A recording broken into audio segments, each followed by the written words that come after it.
नमस्कार. नागपंचमी अर्थात आपल्या या श्रावण महिन्यातील शुद्ध पंचमी हिंदू धर्मातला एक अत्यंत महत्त्वाचा आणि पवित्र श्रद्धेचा सण आहे. या दिवशी भारतीय संस्कृतीमध्ये नागदेवतेची पूजा केली जाते. नागाच्या आशीर्वादामुळे आपल्याला सर्पदोष निवारण होतं आणि आरोग्यसंपन्न असं जीवन लाभतं अशी हकीकत आहे आणि असा धर्म आहे. अर्थातच नागपंचमीचं धार्मिक महत्त्व काय आहे, नागपंचमी का साजरी केली जाते किंवा नागाची पौराणिक कशी कथा काय आहे, ती साजरी कशी करावी, नागपंचमीची पूजा कशी करावी, याविषयी थोडीशी इन्फॉर्मेशन द्यायचा प्रयत्न मी आज करतोय. अर्थात काही डूज आणि डोंट्स असो, या दिवशी कोणत्या गोष्टी करायच्या नाहीत हे पण मान्य करून पुढे जाणं आवश्यक आहे. नागपंचमीचं धार्मिक महत्त्व काय आहे, तर हिंदू धर्मामध्ये नाग हे देवतेच्या स्वरूपामध्ये मानलं जातं आणि पूजलं जातं. नाग हे भगवान शिव आणि विष्णू या दोघांनाही ते प्रिय आहेत. भगवान विष्णूने तर त्यांना शेषनागावरती म्हणून विसवण्याकरता स्थान घेतलं होतं. अर्थातच शंकराच्या गळ्यामध्ये वासुकी हा नाग आपण नेहमीच बघत आलो आहे.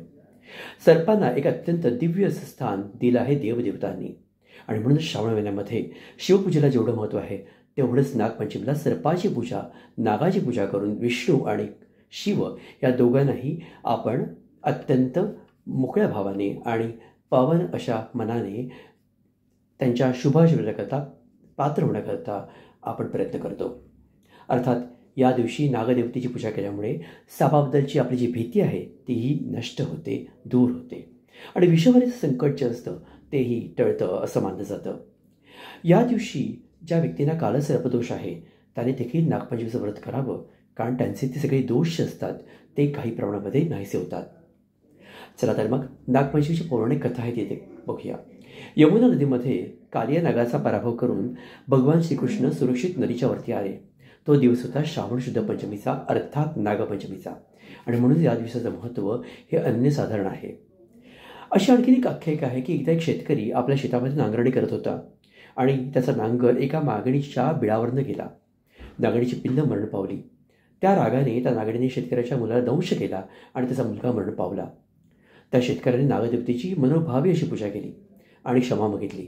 तेव्हा काय झालं, त्या नागिणीने तिचा कोप शांत केला आणि शेतकऱ्याचा मुलगा परत जिवंत झाला.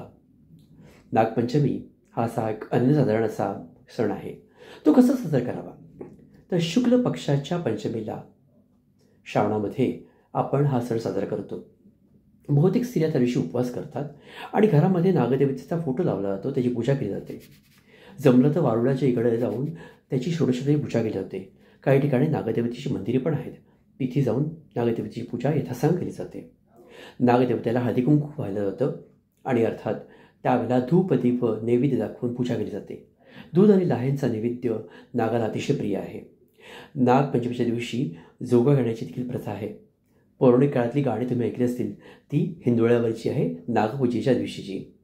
सर्व महिला एकत्र येऊन झोका खेळतात. अर्थात हे सगळं आहे, पण काही काही गोष्टी करू नये म्हणून पण लिहिलेलं आहे शास्त्रामध्ये. नागपंचमीच्या दिवशी जमिनीची नांगरणी करू नये.